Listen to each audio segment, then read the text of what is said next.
La bobo. Macaroni, spaghetti, meatballs. Allez, hop,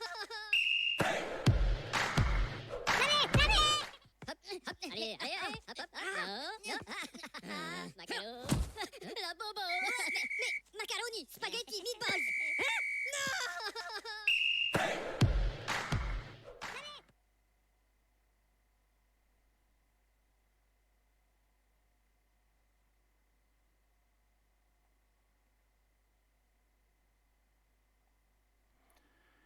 Good morning, good afternoon, good evening, everyone. Welcome to a somewhat delayed Managersim episode 58 of the Managersim series.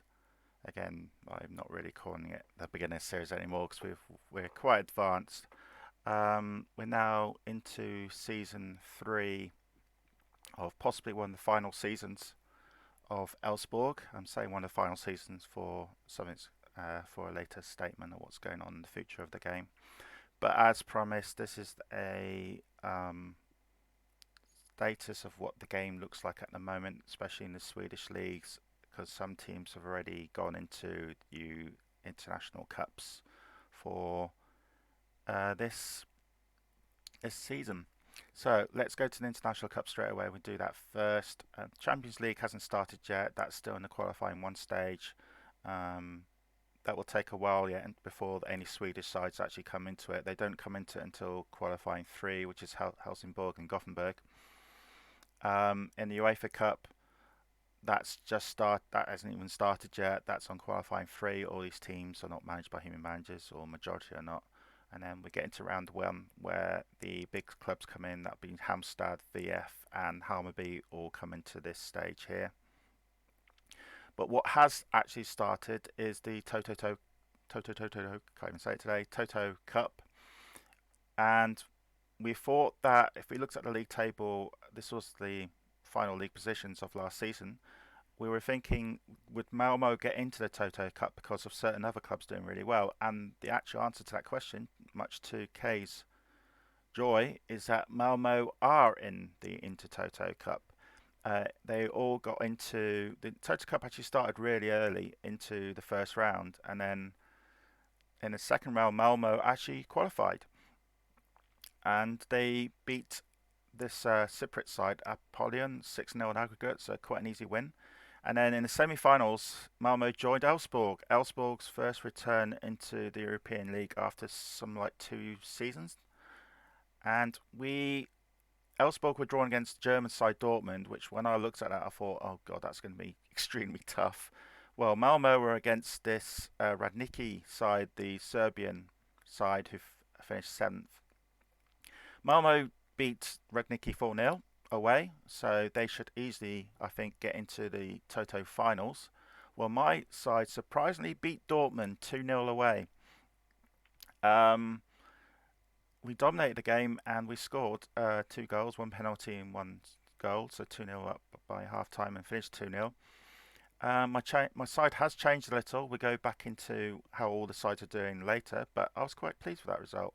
So hopefully we will get into the Toto finals, and I'm hoping if Malmo should get through as well. Hoping we don't clash with Malmo in the final. That wouldn't be very good. But if we do both qualify, then and then both win the finals, that'll be actually Elfsborg's first ever European silverware, and we'll both go into the UEFA Cup. Remember, this is what happened to Malmo 2 seasons ago, and they actually won UEFA Cup in the end. They did it the really long way, the hard way. So we now go into how the league will look for this season. I won't do any predictions because it's pretty hard to see what's going to happen, because to be honest, there hasn't been much action at all in changes to people's sides. It seems that a lot of human managers have kind of not really been spending a lot of time in this for various reasons, which kind of makes sense.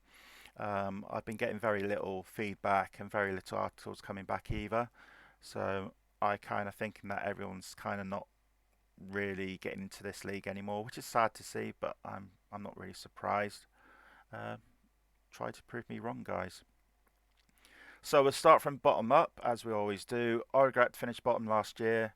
last season. They've improved their stadium. They've actually been making bids for various players. Actually, they actually took one of my players in February. They actually only sold one player since the preseason tick, and they sold it to Bari, very good Italian side. So no more. I think they will still continue to struggle. I think all the human sides will continue to struggle.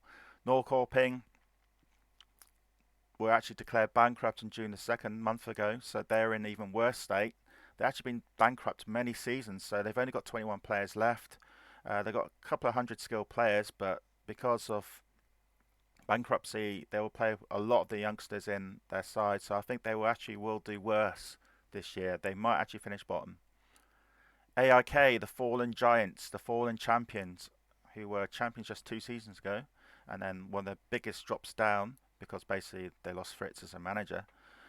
Their side still remains pretty decent. I don't think they will finish in the bottom two. I think they'll probably stay where they are. They might even do better. They've still got some really good players there, but having a quick look, see how many loan players they got. Yeah, they haven't got many. Trying to try and find it where it is. Is it here? No, it's miscellaneous, isn't it? Yeah, they've got one loanee from Hammarby, Lindqvist, who's probably one of their best players. Um, but their squad still hasn't really been changed that much. I'm surprised no one really has taken them on. They've only sold a few players since Fritz left, and they've acquired some other players, including one player from my side. So I would think they probably would have a pretty decent. They wouldn't finish in the bottom two. They might stay where they are, or might go up a place or two, but they will prove some shocks. Now, Djurgården haven't had a human manager for quite a while.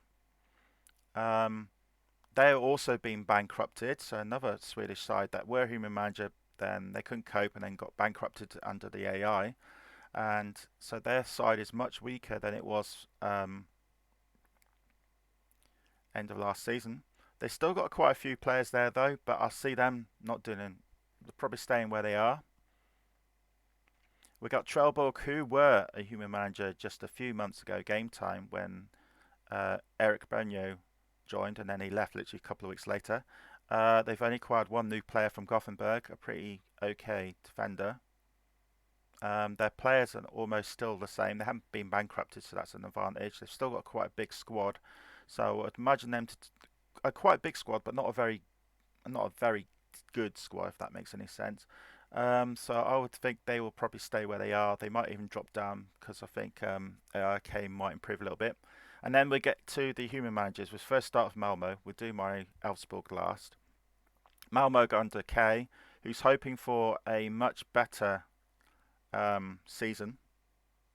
Just hold on a second. The server's going a bit slow. There we go. Who's hoping for a much better season. Last 2 seasons, he's hoping to improve and go back into the top 5 where Malmo should really be. And he's actually bought 2 players. This player, Islas, very good attacker from Spain, and then he bought Adrian Barcelonas, Barcelos, who looks very familiar actually. He's my former player. I thought so. He was bought by Regat, and then he was freed on a relegation clause. So it'd be interesting to see how he does for UK. He was actually really good for us, but I just had some better midfielders. And then he sold 2 players, Torma to Duisburg.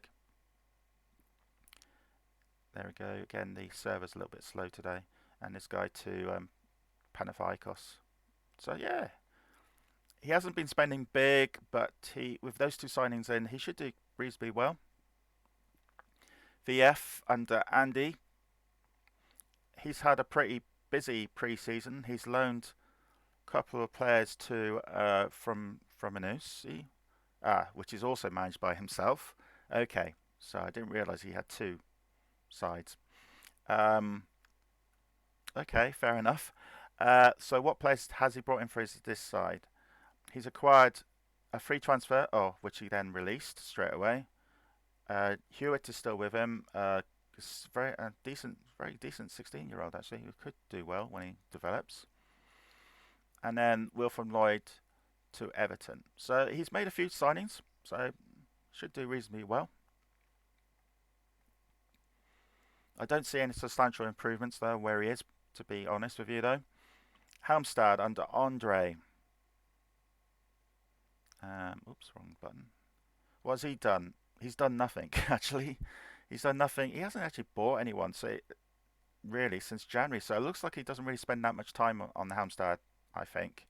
So this could actually, he's got a really good side there, quite a young side, so that's probably why he doesn't need to spend much. But I can see them suffering a bit because, again, he hasn't spent that much time on the side looking after them. So I could expect Malmo, VF, or even my side to go above him in the new season. We have to wait and see. His Mighty Highness Burnham. What's he done? He's only sold one player since then. He recovered well in his season and he finished a good position for fifth. Again, his side is a very decent side, quite young. He's got two goalies. His goalies are, yeah, he's got one good 100 goalie and then two youngsters. He's got some very good players there. Again, I think it's quite 27 players, quite a small squad. He's not relying on youth because there's only one youth player there, so he hasn't put much money in the youth academy. So I'm expecting him to do pretty well. I think he won't challenge the top three though. Gothenburg under Dave. I will remember these names again. I haven't been back on this episode for over a couple of weeks since Christmas, so I've forgotten the managers. Gothenburg, since the end of season, he's just sold players, and I think he's relying on his players that they will do well. And overall, he has got a really good squad. Quite a small squad, 31 players. He's got one exceptional, really good player, and a couple of decent ones. So I think he should have a good season. Helsingborg under Mike. Mike always does many changes to his side, and yes, he's acquired a few more players. So he's actually sold one and bought in 6. So the first player is a youngster. So again, he's investing in youth to make them develop into better players. And then a first teamer, Sator, good defender, really good secondary stats. Ellery. That's it. That's again when the server is slow. I think Burnham's just changed this match server and it will pick up in time. Again, really decent stats. You can see here, really good secondary stats. So he knows what players can win games. Then this player here, again, really good secondary stats and good defender. And another good defender. It looks like he's strengthening his defence. Must have got a bit weak. He's brought a lot of defenders in. And then he bought someone and then got rid of them straight away. Maybe his assistant report wasn't very good. So he isn't relying so much on youth players buying in this time. He's putting some first teamers in. So he might make a bit more of a serious challenge this year. He's also, as you can see, they're relying on his Milan side a lot to loan some youngsters over, which is fine. Because, of course, he owns probably the best side in the game of Milan. Oribro, who did a very good second half of the season to finish second, and so they will be in the Champions League. What did Morton do? Again, he's acquired quite a few players. Acquired a player on the big club clause. Wow, yeah, I can see why. Very good player. Honeck, very good defender. Yeah, these are. Did he buy him or did he? He got him for free. Wow, that's really good. And then a good striker. And then Osland, who's from Norrköping. So he nicked him from Norrköping when they were bankrupted. So this player must have been bankrupted. Left on a relegation release clause. And yeah, so he's done well there. And the final player, Maria Youth, Western Youth, but very good secondary stats. I can see Morton doing really well this season. Main reason because if we look at Kalmar under Fritz has already said he won't be able to spend much time this season on the side, and it shows because he's done nothing. Because he's done nothing, he's got a very good team and his tactics are very good. He's very sound. He will do well no matter what. I think Kalmar will probably win this season, but I think Örebro and Helsingborg and maybe another side will close the gap on him this time because they've invested in more players and he just hasn't invested in anyone.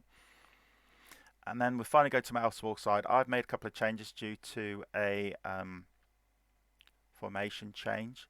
I'm just checking my stadium actually. When's my 80,000 stadium finally going to be built? November. Okay, so during the third season, I will have my new 80,000 stadium. That will increase my money.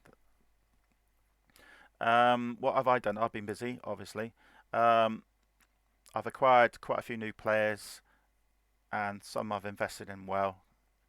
I've got this really good defensive player who's already unhappy.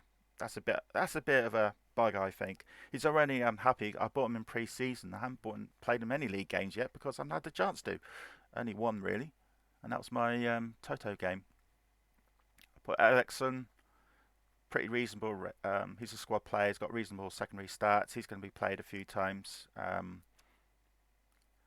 Coad, youngster attacker. I bought him because his secondary stats were really good for a youngster, and I think he could develop well. He'll be sort of like a sub. He'll be on the bench striker. I'll go to Farmer in a minute. Nacamento is another striker I bought in. Striker midfielder I bought in. Decent secondary stats. He will play a lot of games.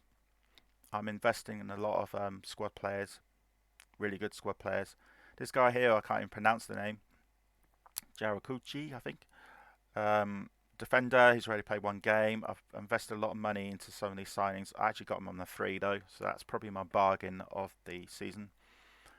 I've definitely strengthened it in some ways, and then I got rid of a player. Farmer was my top player I got though. I invested a bit of money on him. His passing stats and control and heading is really good. He's got a bit low on others, but that will do. I put a lot of money in. I did spend 55 million on him. He's my highest player I purchased, but he's going to be my linchpin in midfield for a long time. And he should do well. Already he's had one game, 8 rating and 1 assist, so he's already doing all right. So that's how the current game looks like then. I think Kalmar will still win the league this year, but I think Örebro, Helsingborg, Hammarby, maybe another side will close the gap on them. The bottom two, I think Norrköping will probably, and Djurgården might suffer because of bankruptcy, so they might fall down. I think Norrköping will finish bottom this season. Örebro might just finish 13th. Prediction from Elfsborg side, I think we'll probably stay between 6th and 8th, depending on how well our season goes. That win over Dortmund means the new formation is kind of working well, so that's a good sign. But we'll now quickly talk about the future of the game. As you remember in previous episodes, we were counting down days to December 31st when originally the game was going to stop. It's now January the 3rd real time, and the game is still here. But Burnham has made some sort of like rough plans, and these are the rough plans if you haven't seen them on Facebook yet. In January, changing their Interact server, new server setup, that's kind of been done already. He's now thinking of a new game world. Initial work and testing using this new game world's rumored to be up to 2018 using more up-to-date data that will include players and teams. So the game world would look a bit different. I think it's going to probably be just set in Europe. It won't be a world game.